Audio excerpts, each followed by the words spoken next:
हमारे भारत में ज्यादातर शुभ कार्य दिन में किए जाते हैं, यानी सूर्य के प्रकाश में। सूर्य को अग्नि का साक्षी मान के सारे शुभ कार्य किए जाते हैं, क्योंकि हमारे ऋग्वेद के प्रथम मंडल के प्रथम श्लोक में कहा गया, अग्नि ही सबसे बड़ा गुरु है, अग्नि से ही सारे देवता आते हैं।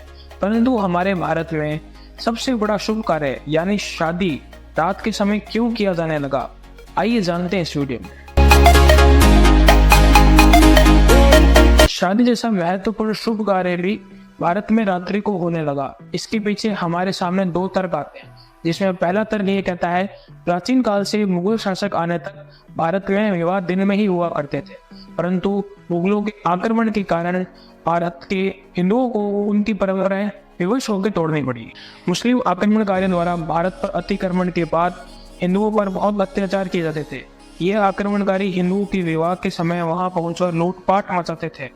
अकबर के शासनकाल में यह अत्याचार चरम सीमा पर थे।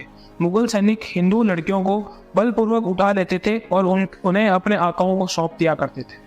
भारतीय ज्ञात इतिहास में सबसे पहली बार रात्रि विवाह सुंदरी और मुंदरी नामक दो बहनों का हुआ था, जिनका यह विवाह दुल्ला भट्टी ने अपने संरक्षण में ब्राह्मण युवकों से करवाया था।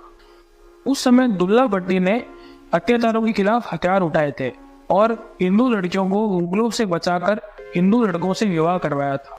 उसके बाद मुस्लिम आक्रमणकारियों के आतंक से बचने के लिए हिंदू रात्रि में ही विवाह करने लगे और इन विवाह में ये चीज़ों का ध्यान रखा जाता कि दावत, नाचना, गाना सब चीज़ें रात को हो जाती, वहीं मंत्र क्रिया सुबह के समय जल्दी की जाती थी।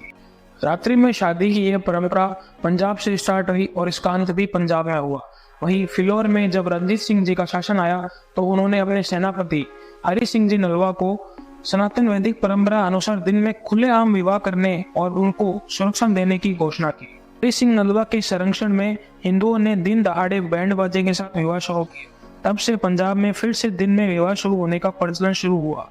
पंजाब में अधिकांश विवाह आज भी दिन में ही होते हैं।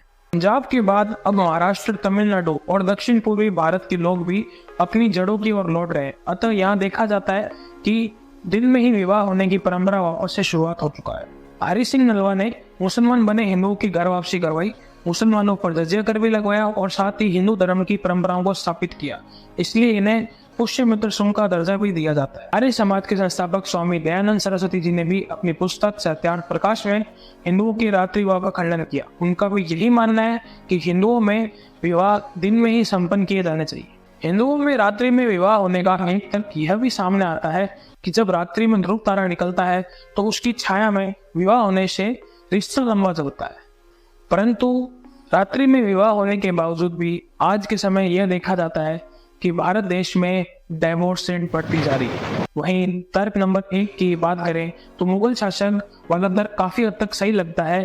कहीं ना कहीं ये लगता है कि मुगल शासकों के टाइम हिंदुओं में एक डर था, लूटपाट का डर था, अत्याचारों का डर था, जिसके कारण हिंदुओं ने अपनी परंपराओं को चेंज किया। भारत के लोग, खासकर उत्तर भारत के लोग जहां मुगल शासन का प्रभाव अधिक था, आज भी इन परंपराओं को साथ में लेते हुए चल रहे हैं। जहां हमारे देश में हिंदू सशक्तिकरण की ओर बढ़ रहा है, पर हमारी पुरानी परंपराएं हमारे मस्तिष्क में आज भी स्थित है।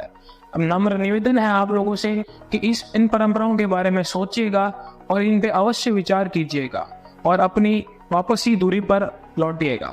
धन्यवाद। अगर वीडियो पसंद आया, जानकारी अच्छी लगी तो वीडियो को लाइक कीजिएगा, चैनल से जुड़ने के लिए सब्सक्राइब कीजिएगा। किसी और बारे में जानकारी जानना चाहते हैं और अपने राज्य के बारे में बताना चाहते हैं कि आपके राज्य में दिन में शादी होती है रात में, तो कमेंट कीजिए और इस वीडियो को अधिक से अधिक शेयर करके साथ दीजिए। मेरा इंस्टाग्राम और ट्विटर अकाउंट डिस्क्रिप्शन में है, वहाँ भी आप हमसे जुड़ सकते हैं। धन्यवाद।